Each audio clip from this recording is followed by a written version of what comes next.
Well, look who's back. So, I could give a really lengthy description and tell you guys all about where I've been and why I haven't filmed on this channel in over a year.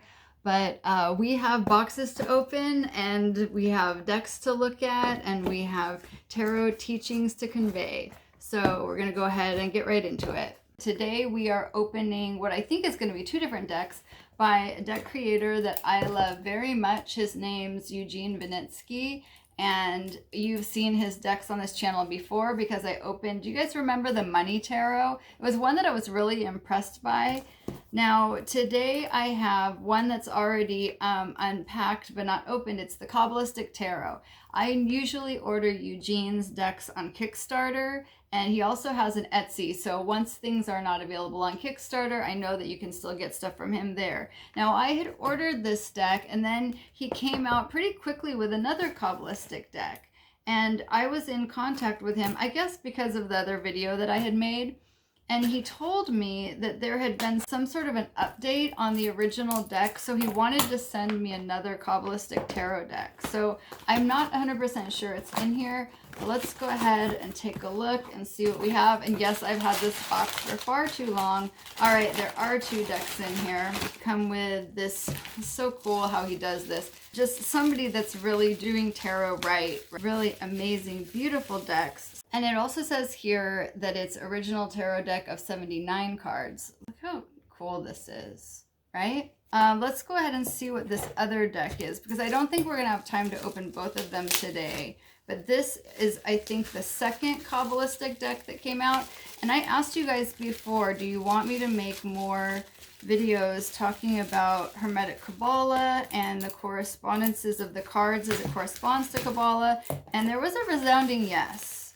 And so, of course, a lot of you guys know that's my main practice, Western Mystery Tradition, Hermetic Kabbalah. And yes, it's true that since I saw you last on this channel, I've opened the school, 22 Teachings, as a brick and mortar academy here in Los Angeles. So I'm sure you guys will hear much more about that. Now, this other deck is called the Tarot of Magical Correspondences. This one's actually limited edition of 700, again with the card. So we're going to open this in a future video. But for today, let's go ahead and look at the Kabbalistic Tarot. Now, you may not know that one of the most popular decks of all tarot decks is truly a Kabbalistic deck, and that's the Rider-Waite-Smith. So why do I call it a Kabbalistic deck? Well, because that deck was made by Kabbalistic magicians, ceremonial magicians of the Golden Dawn. A.E. Waite was the director, and Pamela Coleman Smith was also a magician in that same group. And I wouldn't be surprised, honestly, if Rider and Sons, who were the publishers, they were there in London and they published occult texts. I wouldn't be surprised if they were also members of the order. And if you still don't believe me that this is a Kabbalistic deck, go ahead and take a look at the fact that the Tree of Life is on both of these cards. Oh, there you go. You can see the Tree of Life is here in the very last card of the Minor Arcana, 10 of Pentacles. And it's also here right behind the High Priestess. Sure, you can only see the top half of it, but this is absolutely the structure of the Tree of Life. So there's all kinds of little Kabbalistic secrets that are woven throughout that deck. So it's not as foreign to you, those of you who have not worked with that before, as you might think. Now let me just go ahead and carefully open this box. It's all so beautifully packaged. You know, these are the kind of boxes that you actually would want to keep your cards in, as opposed to the little kind of flap boxes. And this tarot deck did come from Switzerland. And on the inside, it says, this Kabbalistic Tarot deck utilizes the concepts developed in the Hermetic Order of the Golden Dawn. Fantastic. That is the order that is probably hands down the greatest influence on the work that I do. And there we see the Tree of Life immediately on the card there, and the book that it comes with, created by Eugene Vinnitsky and Frater North. Now, oftentimes people in the Western mysteries take on a magical name, and if it's a man, they'll oftentimes call themselves Frater, and then their magical name and their magical motto. And if it's a woman, then they will be called Sorer. So that basically just means brother and sister. So it's not an uncommon thing, and it allows people to have their magical persona and also remain anonymous. Let's go ahead and take a look at these. So this first card, I have a feeling this is the 79th card. It seems like an extra card here. You see the gold edges there. So we have the Tree of Life, and it's really just the beautiful quality that we expect. Look at the back of the card. This is cool with Metatron's cube radiating out there. That's this sacred design, and this is the 7 spheres. You can see the hexagram with the center, the 7th, and then the sun and the moon. Now, each of these keys has the Tree of Life on it. These are the major arcana, and the major arcana correspond to the 22 connecting paths of the Tree of Life. So as you can see, this almost looks more like a study material than a card, right? Here's the Fool as we know it, looking more like a Marseille style Fool. This is the Hebrew letter, Aleph, as its correspondence in the Golden Dawn. Here is the path of the Fool, the path between Kether and Hokmah.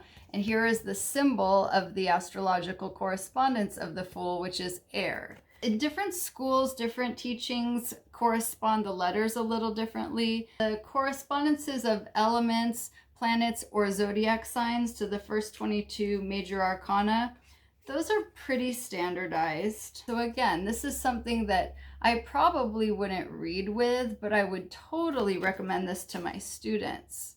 It's really beautiful to have the Hebrew letter here, and then this is very unique to have the actual path highlighted. So it's not just labeled, but it really stands out. And this is cool. I'm noticing, do you guys see these 2 colors that are on either side of the card? So those are the colors of the connecting spheres. So even though there's no color on these spheres here, we can see on this card, each of the spheres does have a color. Now, the colors of the spheres are called the Briatic color scale or the Queen color scale. So there's different ways to color the tree. And it's something I was just telling my students in class earlier tonight, that you can't get into this idea with the Tree of Life that things are absolutely assigned and living in the sphere where they are placed. Whenever you're seeing it, it's just a model, it's just a diagram. It's not an absolute. It's a living, breathing system that allows you to compare and contrast things, but you can't think that if red is here, that red doesn't exist anywhere else on the tree. No, every color is within every sphere. Every number is within every sphere. A tree is within every sphere. It's only in the Briatic world, which is the second of the Kabbalistic worlds, that the colors appear as they do here. So going back to what we see on the edges of the cards, what it appears is that the 2, for instance, you can see that this is the key of the Emperor, corresponds to Aries, and it goes from Hokmah up here to Tiferet. The color of Hokmah is gray, the color of Tiferet is yellow. So this is like the connection in between. That's kind of cool, isn't it? I wonder if when you did a spread, you would actually use that to find some continuity. For instance, if 2 colors lined up next to each other. The drawings are pretty rudimentary. They're not really giving me a whole bunch of inspiration. Actually, you know what? This actually looks like, I think I want to say it's the Visconti tarot that has a devil that looks kind of like that. But now that I think that the devil on the Visconti tarot might actually have been redrawn because they didn't have one from the original. Is that what I'm recalling? Believe me, I am not rusty at all when it comes to reading tarot and when it comes to teaching. But when it comes to all of the archival tarot history, that is something that it's been a little while that I was really digging my claws into. Let's go ahead and take a look at the minor cards. The Ace of Wands. And here we have the Ace, and there's 1/4 of the top sphere, the first sphere here, that's that is indicated as all of the aces appear. All 4 of them will be corresponding to the top of the tree. It says Absolute right here, and it has that name in Hebrew, which is the name of the highest world of Kabbalah. The Aleph is also on this card, and the reason why the Hebrew letters are here, now I don't typically correspond the Hebrew letters to the number keys, but apparently Eugene's chosen to do that, I believe, because the value of the letter is 1. So when I go through these, I see that going up to the 10th key, he's placed first 10 letters of the Hebrew alphabet: Aleph, Bet, Gimel, Dalet, and so forth, and they each have the value 1, 2, 3, 4, all the way up to 10. But like I said, that's not an association I typically use. Now, what's kind of cool is that he's also placed on here the tarot deacons, and that is every minor arcana from the 2s to 10s. The aces are not included. Those are the root powers of the suit. But the 2s through 10s have one of the classical planets in a sign. They start with Aries. It's always going to be a sign that matches the element of the suit. So Wands is only going to show fire signs. So it's going to have 3 cards that are Aries, 3 cards that are Leo, and 3 cards that are Sag. So the first 3 will be the Aries cards.